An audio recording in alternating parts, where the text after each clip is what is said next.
So the fact that the Minnesota Vikings are even talking to Dalvin Cook, even though they have all the leverage, all the cards, they're going to cave. Right? It just is what it is. The Vikings love themselves some running backs.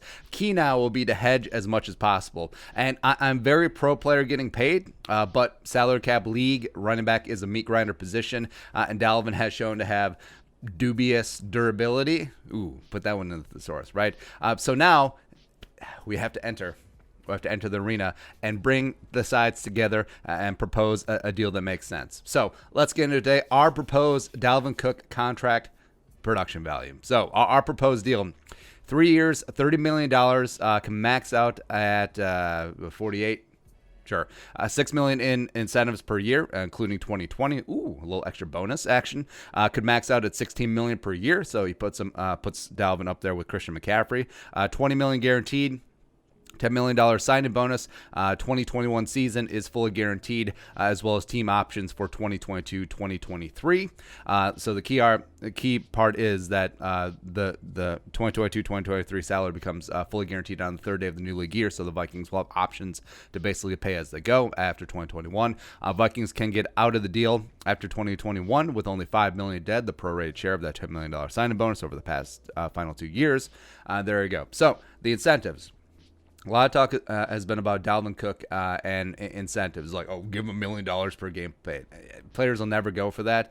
But if you have a nice base salary, if you get a decent amount guaranteed, which Dalvin does under our proposal, I think you could go for some incentives and escalators, which if he hits, he will be the highest paid running back in the league, or at least in the top three-ish. So incentives, $3 million per season for 14 plus games active. Now, that one seems pretty easy. That one seems like a pretty nice chunk of change. And if he hits that, then he is in that that fabled David Johnson $13 million a year range that everyone's banding about, right? An extra $1 million per season for 1,500 plus yards from scrimmage, pretty easy. $1 million plus per season for Pro Bowl. Dalvin made his first one last year, as well as $1 million per season for playoff appearances, minimum 14 games active. So that $16 million per year, if all incentives are hit. And you would think that the Vikings happily be paying that if Dalvin hit all of those incentives. So active 14 games, so that means he's healthy, 1,500 yards from scrimmage, a Pro Bowl, and a playoff appearance. Those are all big. Those are all directly tied and correlated to team success. So there you go. Plus, here's the key as well. So we talked about pay-as-you-go 2022-2023 team options, but also offset language. So that $5 million dead after 2020, potentially. Now, that could get offset if he signs somewhere else, a la what happened with the Falcons and Todd Gurley. Rams and Todd Gurley after he signed with the Falcons. So if Dalvin signs somewhere else, so say the cap it for 2022-2023 is $2.5 million each. Say Dalvin signs somewhere for $2.5 million each. That means the Vikings liability, zero, goose egg, offset, very big.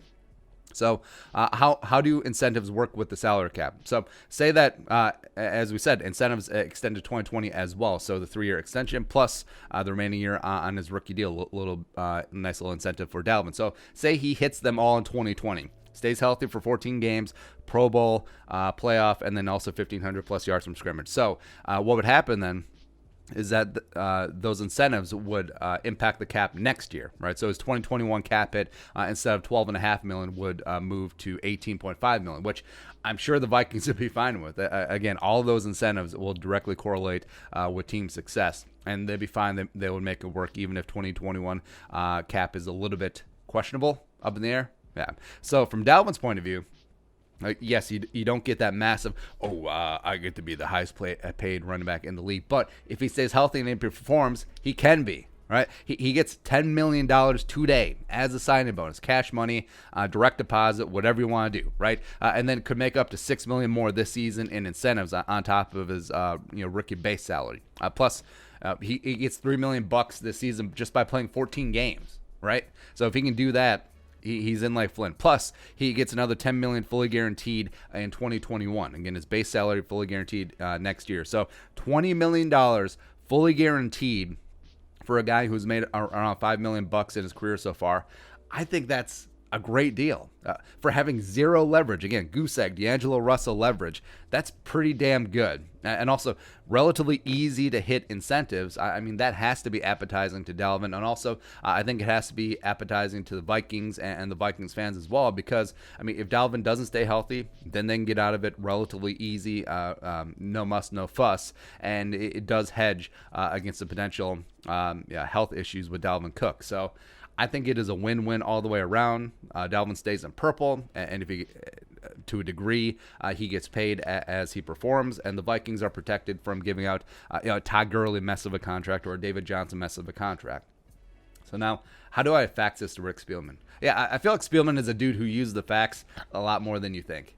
Yeah, but anyways, your thoughts, our proposed Dalvin Cook deal, let us know in the comment section below. Subscribe for daily Vikings takes. If you want to support the work, pull us up on the Venmo. Plus give us a follow on social media as well. But until next time, Skull, production value.